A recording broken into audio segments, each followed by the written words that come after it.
All right. We're live. So how are you, Greg? Hey, doing well. And yourself? Good. Oh, we're doing good. We have a little celebration at the Carlson household today. Your granddaughter Josephine will turn 12 today. We spoke to her early this morning, and So yeah, big day at the Carlson household. So we have a 12-year-old now. So that's our oldest, for those that don't know.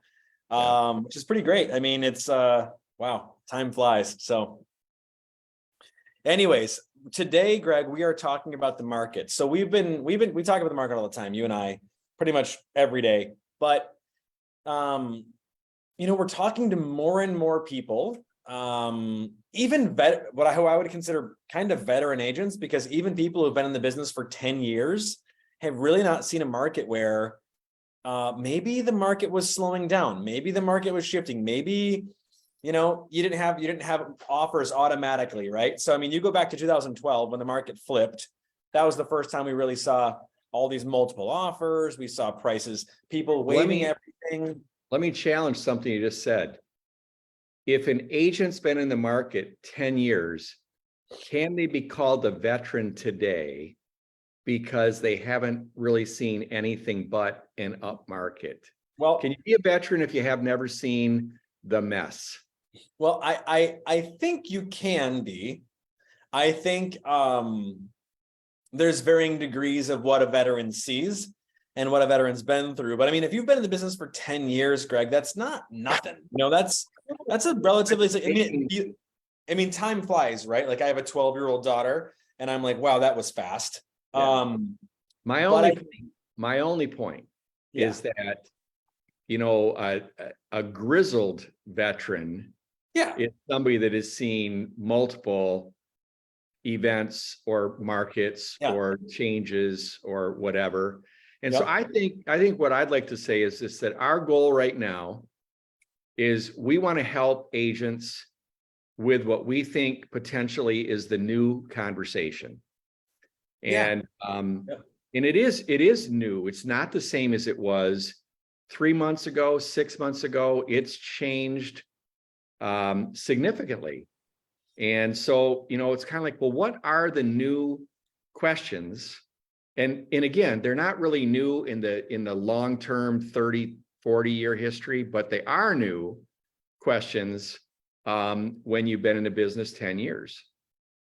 And so I just wanted, and hopefully we can, if people got some questions that they are hearing right now, love to have you text them to us right now, and we'll try to answer them as we go through this. But I think the number one question that we're hearing right now is, what about pricing? How do you price right now?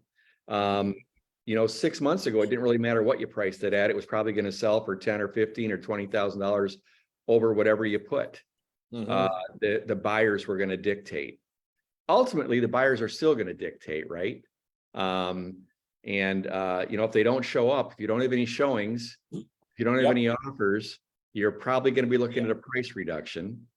And so there's one of the new strategies is, how do you price today versus 6 months ago? Yeah. And one thing I want to try, I'm gonna drop a little teaser here, Greg, because I'm gonna put us on the spot here. But one of the things we're gonna do with this new little, I don't know what we're gonna call it, like how to talk about the real estate market. Maybe that's the name of our little next series here. But we're gonna interview some realtors live again. We're gonna bring some realtors back on. We're gonna talk about this, like, what are you doing to price homes right now? How are you handling price reductions? What's that conversation look like?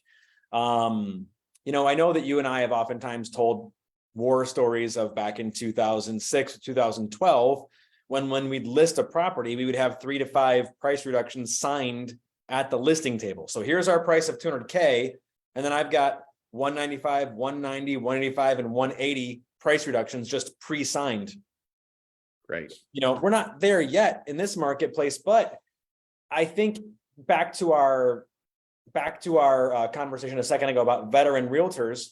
Well, there's a lot of realtors inside this company that have never really truly had to handle this price reduction conversation, right? They've never been there before. Like, well, shoot, I'm stuck. What do I do? It's probably 85% of the agents at 5 Star have never seen a a market where rates have gone up. And so, well, I mean, even we've never seen rates go up this quick. Let's say that first off. The highest rates I ever saw that quick ever. And so I've been in the business since 2006. The highest rate I ever saw was around 6.5. But I'm even talking more about the percent increase, Paul. I mean, it's like a drastic, how fast in 6 months. Yeah. And so anyway, so I think when you're talking with sellers, obviously sellers are going to fight this concept, and they're not going to totally buy into it yet that the market has changed, because they still want to see their home prices continue going up, and they're going to battle, and they're not going to roll over. And so somehow you have to find a way to have a discussion with them. And it's like, look, you guys are smart people. You're going to do your research. So are the people that are going to look at your home. They're going to be comparing this home against others. And we can put any number on here you want.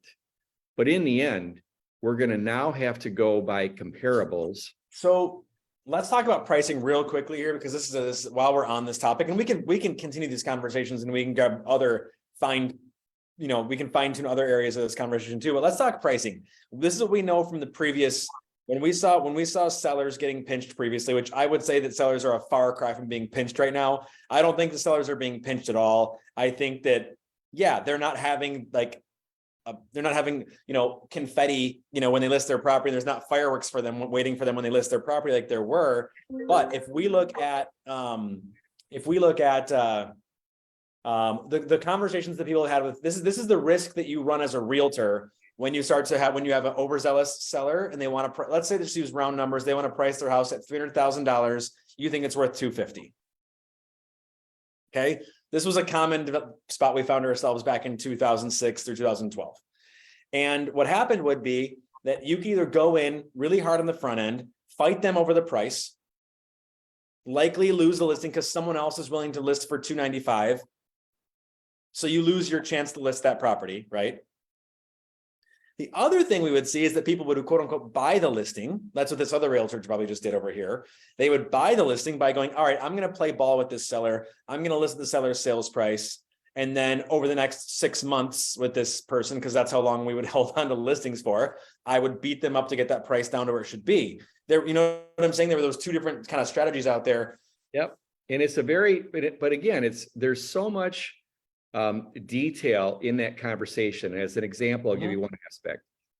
If that seller for a half a second thinks that you don't believe in their price, if they get a sniff of that, they're probably not going to want to list their house with you because they don't believe you're really going to work at it that hard. Right.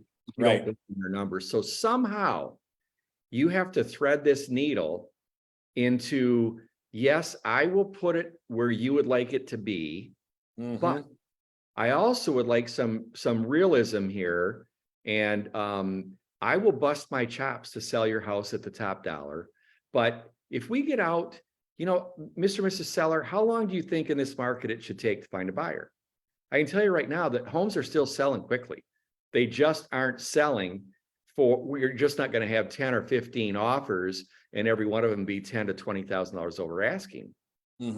So what would it take for you to decide that maybe you need to make a price change? Would it be no showings for the next 2 weeks? Would it be no offers in the next 2 to 3 weeks? Would either one of those trigger you to go, you know what, we probably need to make an adjustment? Yeah. Those are the things that I think have to be talked about now. Yep. So we used to use a phrase. We used to use a kind of a strategy like this where we'd say, hey, look, here's what we're going to see. If we get no showings, no calls, nothing, the market is screaming at us that we're overpriced. Right. If we're getting showings, and no offers, the market's saying, when I got there, I was underwhelmed. So let's talk about, I hear a lot of discussion about pricing right now. I was talking with somebody in Muskegon the other day. They were saying that prices are definitely down from 6 months ago.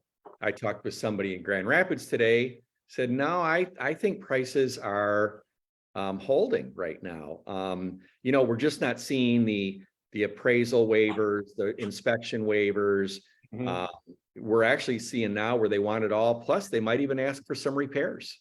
I mean, Yeah, which buyer has asked any seller for repairs over the last 4 to 5 years? Probably not many. That used to be commonplace where a buyer would have inspections and ask the seller to do something. So there has to be that preparation in the conversation. yeah, But the inventory, guys, I know I've talked about this 100 times, and I can't not talk about it again. And it doesn't matter what market you're in, you can figure out the inventory, the months of inventory. And if you are hanging around in that 1 to 2 month of inventory, the prices are not going to be dropping. If, on the other hand, your inventory is getting up around 5 or 6 months, well, yeah, you might start seeing some price drops. And you can do this for a small area. You can do it for a neighborhood. You can do it for a school district. You can do it for a town, a village. But it's up to you to determine where these buyers are coming from and how big of a marketplace you've got. So this is where the pros come out. They know the distinctions between the different areas, and they're able to say, yes, this area over here is slower. This price range is got a higher month's inventory. And so each one requires a pro to understand what those differences are and be able to further explain it to the client so you can help the client understand it so that they can make a good decision. mhm. And so follow the months, and then rates. There's a lot of discussion about interest rates, Paul. Yep, What do you do? I mean, we've got absolutely zero control. I watch the we do. business channels. They're all over the map. I see it's Interest- dropped a little bit the here in interest the rate thing past is few days. the interesting rate thing is interesting. We were talking about it earlier today too. And the interesting thing about interest rates is like if you've got a 2.99% interest rate, or you've got a 2.75 or a 3.5. I mean, even if you're just moving laterally, let's say you want to move from, I don't know, Norton Shores over to some other area near Muskegon, and you're going to move laterally to let's say you live in a $300,000 house and you want to move to a different $300,000 house. You're going to have to be really committed to that move because your interest rate's going to be up near 7% on this next purchase. And so also your tax rates are going to be resetting because your taxable value is going to go to the new market rate, even though you might have bought, this other house at 200,000 and now it's worth 300,000 hypothetically. You're gonna see a lot of people that have like golden handcuffs on their house, Right. because the interest rates are going to be so good and their tax rate's so good that they're going to feel like I can't move. It doesn't even make sense to move. Yep. So if you're a buyer today, Paul, why would a buyer, what are some of the benefits to a buyer right now to go Well, forward? you might have some reduced competition. You might have more leverage to get some closing costs covered. You might be able to negotiate the price a little more than you were able to 6 months ago. I know that the one thing that we do know is that I guess if you're a buyer that's going to be sitting in this house for 10 years or 5 years, you don't know what the future holds. You don't know what the market's going to look like in March, April. You don't know what it's going to look like next September. You don't have no idea what the interest rates are going to be. So the idea that you're going to hold out for the market to change and head back to where we were would probably be the wrong decision, because historically speaking, the only reason we were in that position with those interest rates was from the Great Recession. We were digging ourselves out from 2006 to 2012. That's why we had such low rates. Yeah. Those low rates never existed prior. And so, we were living in a little bubble of time with artificially lowered rates to bolster the economy, which then spun out of control. And now we're pulling it back because inflation's going crazy. So I don't think we're going to see in the next year or two, maybe not even in the next decade or two, where we're going to see interest rates below 4%. I mean, where historically would we get the impression that things are going to go back to that? Yeah, I was talking with an agent this morning and I said, how are you talking to buyers right now? And he says, well, one of the little quips that you can talk about when you're besides the things that you just mentioned are that what there's the difference between marriage and dating. And he said, you marry the house, but you date the rates. Mhm. And so ultimately what he's saying is that, hey, you're committed to the house, but the interest rate, you're just kind of dating and you'll always be, checking the market out. Right. And I thought that was an interesting little way to look at it here because rates are always moving. But if a buyer, Well, that's a good point because you can always refinance down, right? But you can't change the pricing because pricing kind of is what it is. Once you buy that house, and that's the price you're buying it at. So, how many buyers in the last couple of years bought something and found themselves in trouble because turned out there was a big issue? This is like, we're now back in a time where a buyer can actually buy and get a chance to check into it and research. And it's not, it's still moving pretty quick. If it's a great house, you're going to have to probably move very quick. Again, because the inventory is low, but you still ought to be able to get a contingency regarding inspections built in today, which is a huge advantage for a buyer versus where we had been. And then over on the seller side, you look at, if I were a seller today, I'd be thinking, well, should I go now or should I wait until spring? I think that's kind of a conversation that some of these people are going to want to have. And it's like, well, my reaction, this has always been, I know what it is today. I know what's happening now. I do not have any idea what it's going to look like in the spring. I don't know where rates are. I don't know where pricing is. I can tell you when you look at everything, all the major predictors are that there's going to be some slowing next year. Mhm. But who predicted what we just went through? No one did. No one predicted what we just went through.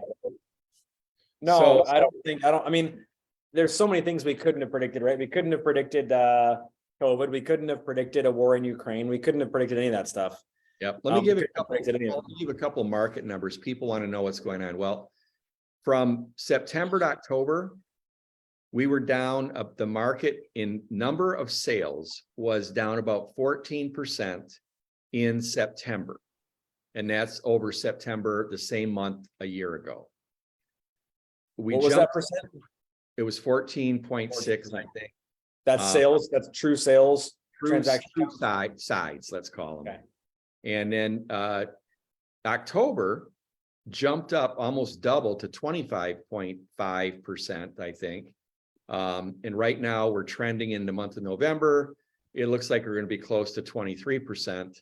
So that's 2 months in a row at almost 23 to 25% reduction. And the only reason that the inventory is not changing is that the number of listings coming in is equally as low. So that, we're in certain parts of the state, we're still hovering about a 1.3 to a 1.5 months of inventory. In other markets, it's moved up. But again, remember what we talked about. This is really not that difficult to understand. If you're in a market where you can come up with a 5%, five times 5 months inventory, well, prices have definitely come to a halt in terms of rising and potentially are even trending downward as that other agent in Muskegon was talking about. But, back to this idea of it still kind of being a seller's market, right? It's definitely a seller's market still. What's our inventory right now? Do you know what inventory is in like Wimlar or Muskegon or Grand Rapids right now? In Grar, it was 1.3 months. Right. So just for some context, right? We're all going, holy cow, things have changed, right? Which is understandable because going from a half a month supply to 1.5 month supply feels drastic. That's a 200 or 300% shift, right? Yeah. From half a month supply to 1.5 month supply. That's several hundreds of percents here in change. So, but I remember when in 2012, when the market first flipped from a buyer's market to a seller's market, we first started seeing multiple offers in 2012. The GRAR, which you just mentioned, is a 1.5 month supply. When they hit somewhere between like 3.2 to 3.5 months supply, that was an all-time record for the 50 some years they've tracked, or however old GRAR is. That was an absolute record for GRAR to hit 3 point whatever month supply. And here we are still sitting at 1.5 month supply. And we've been this way for a decade. 7 years. It's been under 2 months. 7 years, under 2 months. So we've been in record-breaking territory for the local association here in the Grand Rapids area for 7 years. Yeah. That's And- so and- I guess I'm putting that for context on what we've been going through, you know? So with all these things we're talking about, to me, if you are able to fluently have this conversation with a buyer or seller, they will see that you are giving them the best information you can give them without guaranteeing. You're not guaranteeing anything. You're not claiming to have the crystal ball. Mhm. And so you want to be very careful in not being dogmatic in your statements. Right. Always, Yeah, always. that can lead you. Yeah. Are not good words. Right. So anyway, well, that's all I've got for today, Paul. I don't know if you got anything else, but No, I think that's it. I think that I'm excited to get some other realtors on here that we can chat with and, you know, pick their Yeah. brains, and you guys can bring bore some into some more questions. specifics, exactly what's being talked about. But We'll jump into real true scenarios and situations people are going with. And I would encourage anyone watching to be thinking of questions you have for your peers, and bring your questions. We'll present them to the agents that we can convince to come live with us here. So that's all I got. hey, All right, everybody. see you, everybody. See you guys. We'll talk to you later. Bye.